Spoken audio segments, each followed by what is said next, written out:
오늘은 이 하나님께서 무슨 얘기를, 하나님께서 베풀어 주신 은혜 가운데에 지금 모세가 하고 싶은 얘기는 뭐냐면, 야, 니들이 그렇게 먹을 거 없다고 난리 발광 칠 때 하나님이 만나를 내려서 너희들에게 먹여 주셨지 않느냐. 그런데 그 의미가 뭔 줄 아냐, 그거예요. 하나님께서 너희에게 만나를 주셨어. 내가 먹을 거 없다고 애굽에서는 뭐 고기도 먹고 뭣도 먹고 마늘도 먹고 했는데 와서 뭐 굶어 죽는다고 난리아우성을 치니까 너희들이 기억하는 것처럼 하나님이 만나를 먹여 주셨지? 그거 기억하지? 그러면 하나님이 너희에게 만나를 주신 그 은혜를 통해서 너희는 무엇을 배웠냐? 그 만나 얻어먹은 사건을 가지고 가나안에 들어가서 어떻게 살아야 한다고 생각을 하느냐, 그거예요. 그러니까 신명기에서 모세는 계속 아까 말씀드린 것처럼 그 얘기를 하신 겁니다. 기억해봐. 돌아봐. 40년 동안 내 옷이 낡았냐? 구멍 났냐? 40년 동안 네가 광야에서 훈련 받았지만 신발이 구멍 났냐? 아니지 않느냐? 지금 그 얘기를 모세는 이스라엘 백성들에게 하는 것입니다. 그러면 만나가 우리에게 뭘까요? 한마디로 말하면 은혜지요. 은혜. 그럼 여러분들은 광야 같은 세상에서 하나님의 은혜를 먹고 지금 살고 있습니다. 그러면 여러분들은 지금까지 하나님께서 베풀어 주신 그 은혜를 체험하고 살아왔는데 그 은혜 받은 것을 통해서 무엇을 배웠느냐라는 똑같은 질문을 지금 여러분에게 하나님은 하시는 겁니다. 나는 하나님의 은혜를 통하여 무엇을 지켜왔는가? 요즘에 제가 어느 학생의, 내가 어느 학생이라면 다 아실 것이지만 입시를 보면서 제가 많은 걸 배웠어요. 대한민국의 대학교는 정말 많구나. 요즘 말로 듣보잡대학, 듣도 보도 못한 대학이 수두룩하구나. 그리고 두 가지. 어차피 스카이를 갈 것이 아니면 공부에 목매달 필요가 없구나. 왜? 모든 대학에서 다 불러가더라 이거예요. 야, 너 갈 데 없나? 일로 와. 갈 데 없어. 일로 와. 다 가더라고요. 다.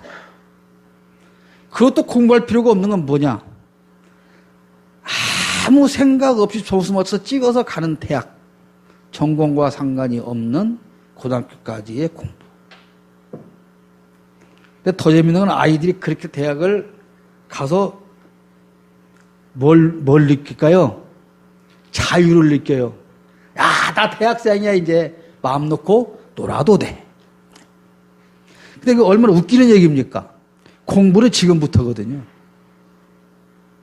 공부는 지금부터인데,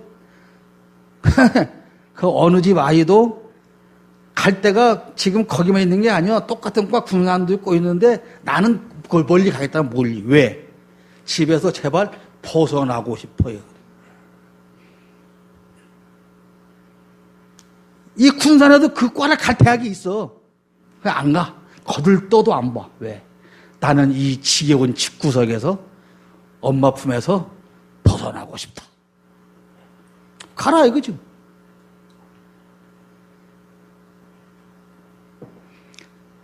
발람 선지가 그렇게 가고 싶어 하는데 하나님 가지 말라 그러거든요. 그래서 갈래요. 하나님이 뭐라 그래? 그러면 가봐. 가. 그랬더니 가다가 어떤 일을 당해요? 나귀가. 네. 그러니까 그렇게 말을 해도 못 깨닫고 안 듣고 내 마음대로 하겠다 그러면 놔둬야 됩니다. 스스로 시행착오를 통해서 깨달으면 그나마 다행이긴 하지만 다음에는 왜 보냈냐 그러죠? 왜 끝까지 안 말렸냐고? 그게 오늘 이 시대를 살아가는 사실은 우리의 모습이라는 것이죠. 자, 하나님은 이 만나 사건을 통해서 우리에게 순종과 경외하는 삶을 살 것을 요구하고 계신다고 하는 것입니다. 신앙생활은 우리 내적인 문제라는 거예요. 그게 무슨 말이냐면 우리가 살고 있는 경험하고 있는 이 외적인 상황과는 아무런 상관이 없다. 내가 지금 어떠한 삶의 환경에 있든지 간에 신앙생활과는 상관이 없는 것이다. 내가 이러니 신앙생활도 이렇게 하고 이러니 이렇게 하는 것이 아니라 다시 말하면 광야에 있던 가나안에 있던 만나를 먹든 안 먹든 배가 고프든 안 고프든 우리의 신앙생활은 그것에 영향을 받는 것이 아니다라는 것입니다. 그러니까 만나 사건은 단순히 하나님께서 먹을 걸 주셨다? 그런 의미가 아니에요. 무슨 의미입니까? 하나님께서 나의 삶을 책임져 주신다는 거예요. 그저 단순히 굶는 나에게 먹을 걸 주셨다. 하나님께서 그러죠. 만나를 주시면서 야, 오늘 먹을 만큼만 걷어가라.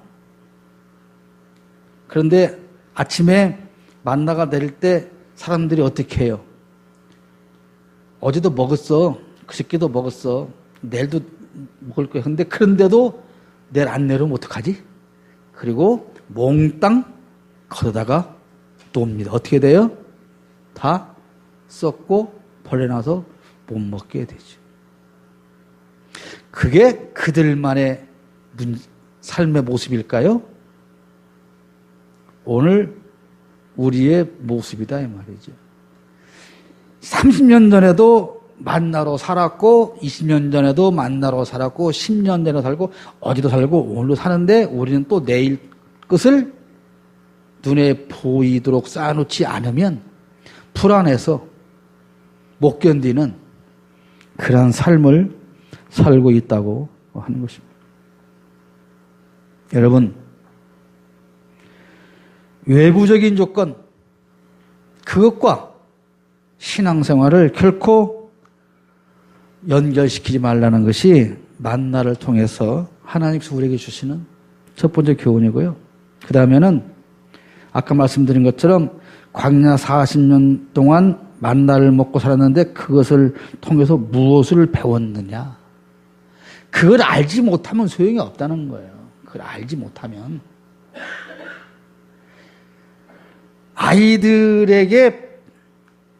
아이들이 정말 먹고 싶어하는 무엇인가를 외식을 시켜줬어요. 그러면 아이들이 결국 내가 이걸 얻어먹는구나 엄마한테. 맛있다. 거기까지냐. 이것을 나에게 사주시는 엄마의 사랑은 정말 귀하다. 여기까지 깨닫는 것이냐. 그러면 거기까지 끝나는 것이 아니라 더 나아가서 이걸 보니 우리 부모는 나를 끝까지 책임져 주실 만큼 사랑하는 분이시다는 것까지 알고 있느냐. 어디에까지 가야 될까요? 먹었어. 아까 말한 것처럼 나 득템했어. 그게 끝이야. 득템이 끝이.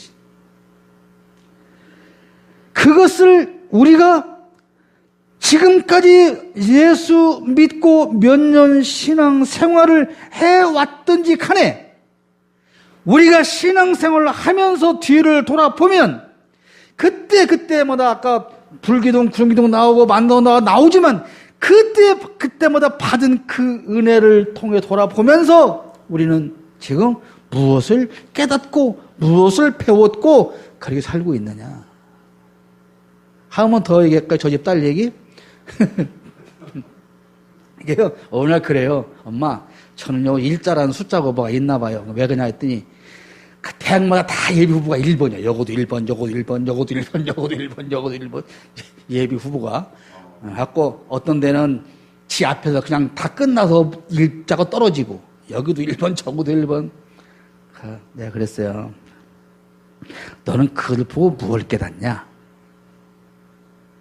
그 말이 무슨 말인가를 몰라요. 요만큼만 더 했으면 다 그냥 갈 수 있다는 얘기 아니겠냐. 근데 그 아이 생각은 그럴까요? 아니에요. 하나님, 그거 1번만 하면 넘겨주시지. 그거 왜 안 넘겨줍니까? 네. 그 아이 생각은 그거예요.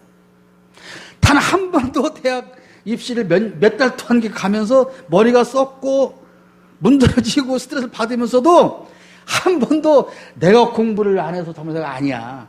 왜 하나님은 나를 바로 합격을 안 시켜주냐는 거예요.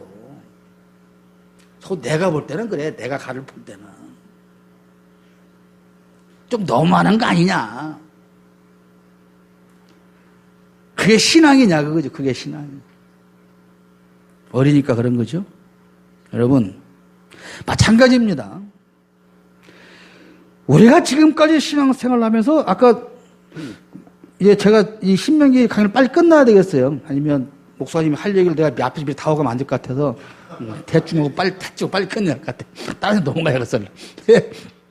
우리가 고난, 광야에서 그 고난을 그렇게 받고 훈련 받았는데도 가나안에 들어가서 실패하거든요. 그런데 그 훈련마저 안 받았다면 어떻게 되겠습니까? 천멸당하는 거죠. 들어가기로 죽는 거죠. 우리가 신앙생활을 하면서 그 고난을 통해서 하나님의 은혜를 체험하고 만나를 먹어보고 불기둥을 체험하고 구름기둥을 체험하고 홍해를 건너보고 마라의 쓴물을 달기에서 먹어보고 우리가 반석에서 샘물이 터져서 먹어보는 체험을 다 우리는 하고 왔어요. 지금 다 하고 어디까지 왔냐? 바람 광야에 왔어. 그냥 들어가면 되는데 우리는 뭐라 그래요?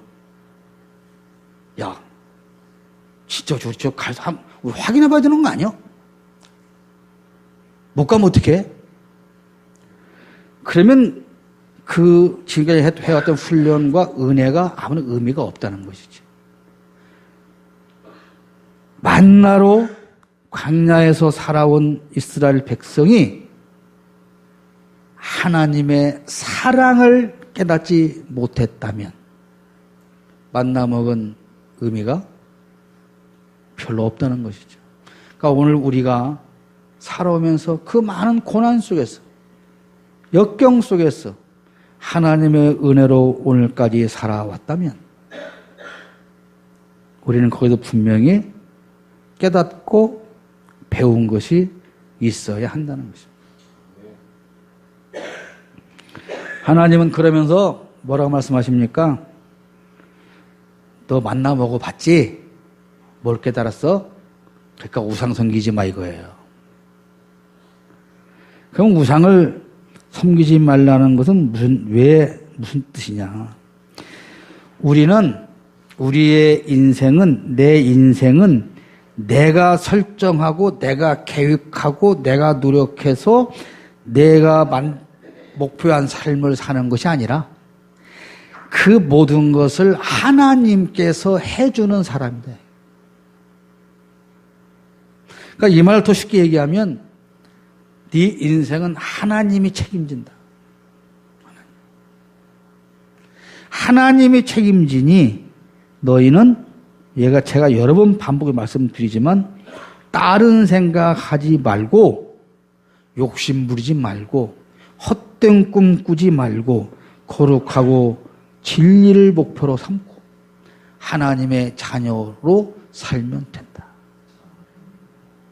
우리가 아이들한테 그런 듯이 너희는 아무 걱정하지 말고 집안일은 부모에게 맡기고 네 인생 책임져 줄 테니 너는 공부만 하면 된다. 공부만 하면 돼요. 근데 다른 걱정하느라고 공부만 안 해. 그죠? 공부만 하면 되는데 다른 건 다 하고 공부만 안 해. 그게 하나님 앞에 서 있는 바로 저와 여러분 우리의 모습이라는 것입니다. 아까 말씀드린 것처럼 내가 대학만 붙으면 이놈의 녀석 내가 오나 마나 떠나가 버리지 헐헐 날개를 달고 따라갈 것 같죠. 살아보세요. 하다 한 달만 그 아이들이 생활관에 살아보면 생활관 안 살고 자취한대야 또. 그걸 우기는 애들이 무지무지 많아. 왜? 생활관 가도 집에 안 들어오고 살거든. 그게 자유인 줄 알아요? 다들. 천만의 말씀입니다. 우리가 하나님의 간섭에서 벗어나면 자유로울 것 같지만 결코 그렇지 않습니다. 우리가 우상을 섬기지 말아야 하는 것은 우리의 목표가 인간적인 것이 아니기 때문에 그렇습니다. 세상에서 인간적인 것을 목표로 삼고 그것을 채우기 위해서 필요한 것이, 그래서 찾는 것이 바로 우상인 것이죠. 그러니까 이 이스라엘 백성들이 400년 동안 애굽에서 우상 숭배하고 삽니다. 그 40년 동안 그들을 훈련시켜서 체질 변화를 시키려고 그만한 노력을 했지만 가나안 땅에 들어가 보니 하나님께서 약속해 주신 것은 아직 속에만 있고 가서 눈으로 보이는 현실은 그들이 잘 먹고 잘 사는 거예요. 포도송이가 있다만 해. 그런데 보니까 그들이 어떻게 해요? 바알신을 섬기는 거예요. 아, 저렇게 큰 포도를 얻는 농사를 지으려면 그거는 바알신을 찾아야 되는구나. 그러면 바알신만 찾으면 그 부인 아세라 신이 짜증날 거 아니냐? 그러니까 같이 섬겨야 되겠구나. 그러니까 신앙은 내적인 것인데 그들이 눈에 보이는 것은 외적인 환경인 것이죠. 왜 저들은 저렇게 농사가 잘 될까? 그런데 그렇게 그들의 뒤를 따라간 결과 어떻게 됩니까? 결국은 망하는 것이죠. 그게 그들과 이스라엘의 차이인 것입니다. 오늘 이 세상에서 살아가는 우리와 저들의 차이가 바로 그런 것입니다. 세상 사람들은 자기 인생을 자기가 살고 우리 신앙인은 내 인생을 하나님이 살아주시는 것. 그걸 믿는 것이 신앙인 것입니다. 우리가 지금까지 받은 은혜를 뒤돌아보면서 나는 과연 하나님의 사랑을 깨닫고 여전히 은혜 안에서 살아가고 있는가 하는 것을 우리는 돌아봐야 되는데, 그러한 은혜로운 삶을 살면 우리는 교만하지 않고 자비를 베푸는 성도의 삶을 살 수가 있는. 오늘 여러분 교재에 있는 예레미야 9장 23절 24절 말씀 같이 중반절 두 번째 줄 끝에 보면 자랑하는 자는 이것으로 자랑할지니 곧 명철하여 나를 아는 것과, 그러니까 명철하여 나를 아는 것은 하나님을 아는 것이 명철이다 그 얘기잖아요. 나 여호와는 사랑과 정의와 공의를 땅에 행하는 자인 줄 깨닫는 것이라. 다시 말하면 명철한 사람은 하나님을 아는 것인데 하나님이 어떤 사람이라고 알고 있느냐? 사랑과 정의와 공의를 땅에 행하는 분이다라고 깨닫고 그렇게 우리가 살아가는 삶을 하나님이 기뻐하신다고 하는 것을 내가 안다는 것, 그것이 뭐냐? 바로 신앙 생활이다 이 말이에요.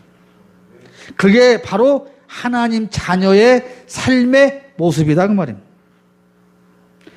우리의 자랑거리는 하나님을 아는 거예요. 믿습니까? 근데 여러분이 아는 하나님 어떤 하나님이라고요? 승언하시고 나자 돌림의 이름이? 예? 여러분이 아는 하나님 어떤 하나님이라고? 앞에 읽어줬잖아요. 명철하여 달라 하는 거고. 네. 내가 아는 하나님 어떤 하나님이냐? 사랑과 정의와 공의를 땅에 행하는 분이다.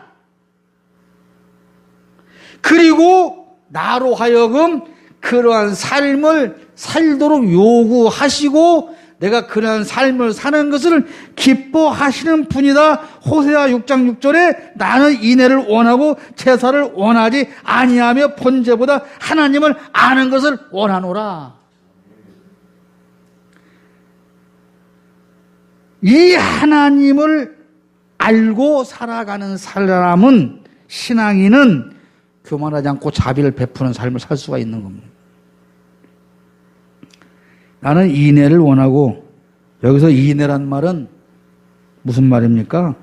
자비입니다. 자비. 제사, 예배보다 자비가 더 중요하다.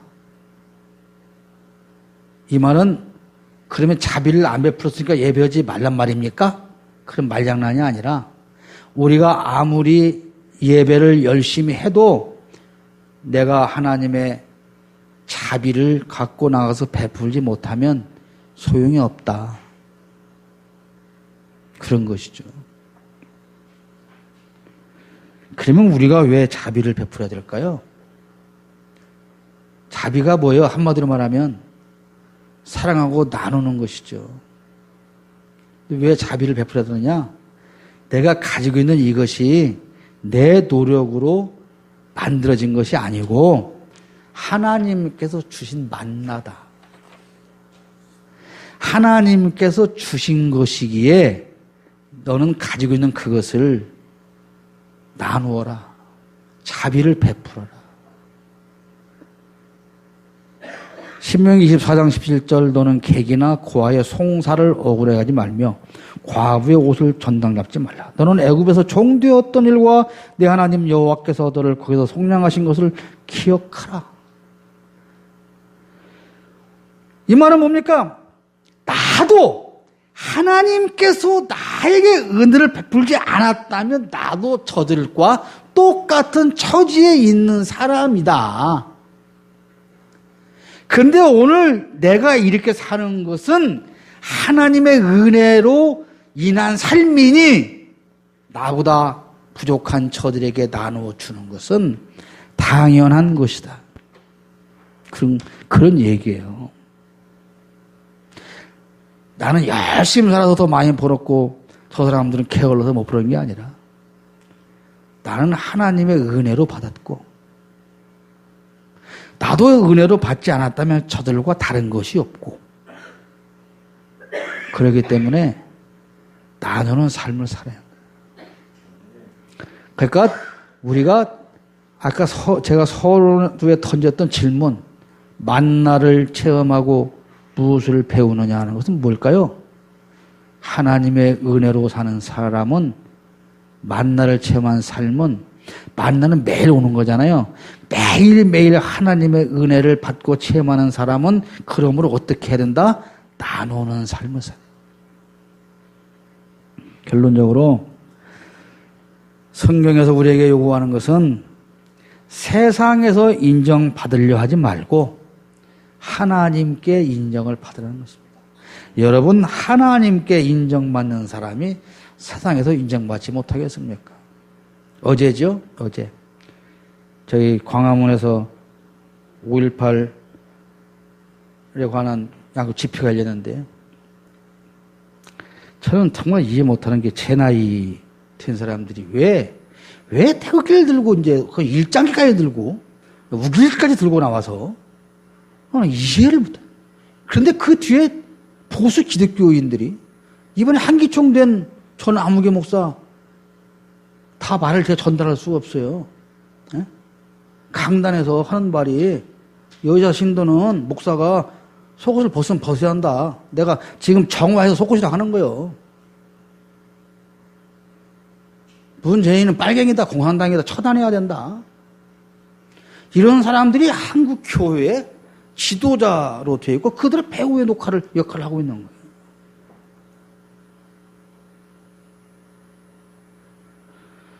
여러분, 가슴을 치고 통탄할 일은 하나님께서 그러한 삶을 그들이 살라고 독생자 예수를 십자가에 못 박으셨습니까? 그들을 목사로 만들었습니까?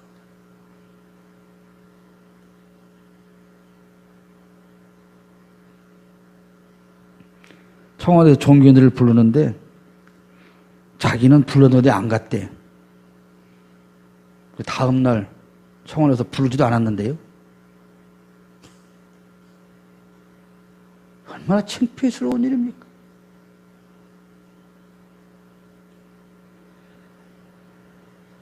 하나님께 인정받을까요?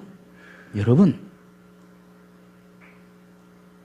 교인이 수천 수만 명의 목사라서 하나님이 인정하실까요?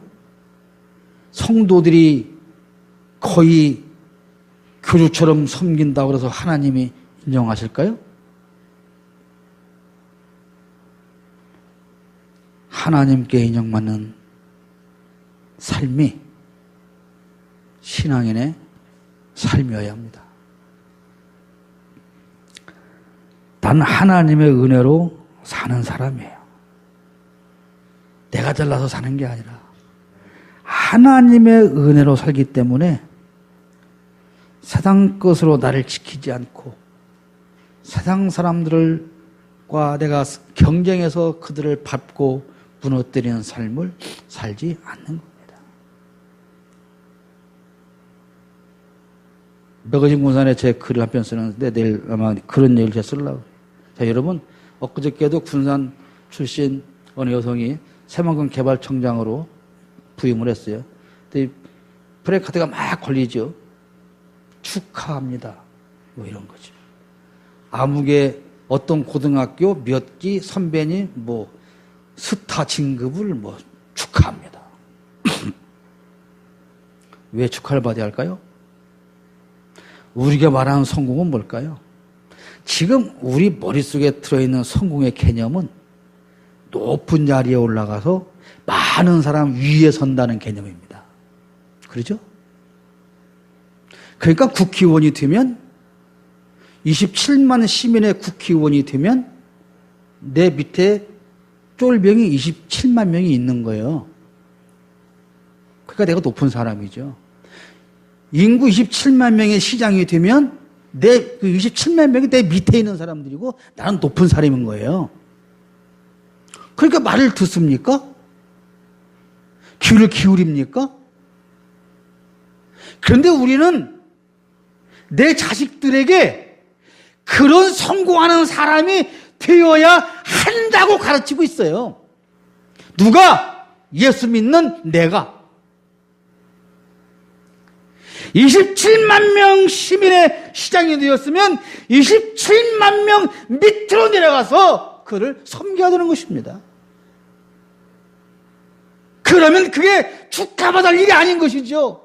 성공한 삶이 아니죠. 부러워야 할 삶이 아니죠. 5,000명 성도가 모이는 교회에 담임 목사면 5,000명 밑으로 내려가서 그들을 섬겨야 하는 것이죠.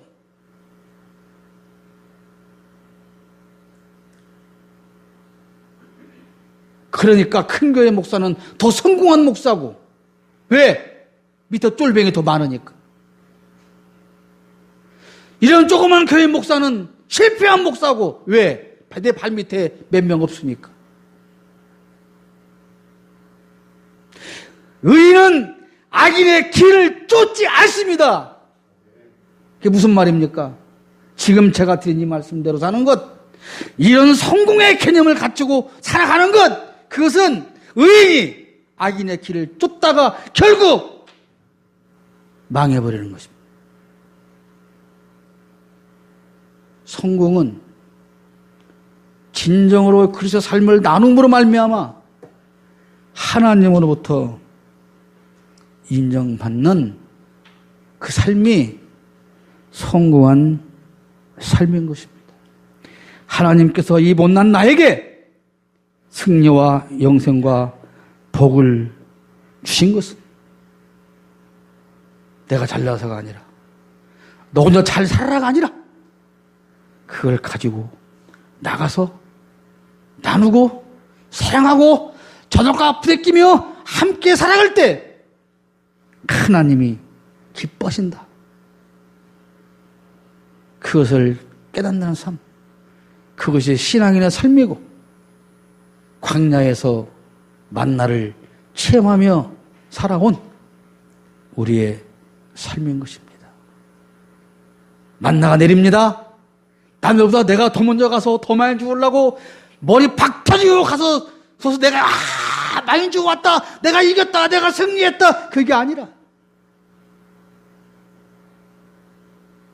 하나님이 주의 만나를 주어 모으면서 이 사람은 모임이 불편해서 못 주었구나. 저 사람들은 식구가 다 우리가 더 많은데 모자라지 않을까?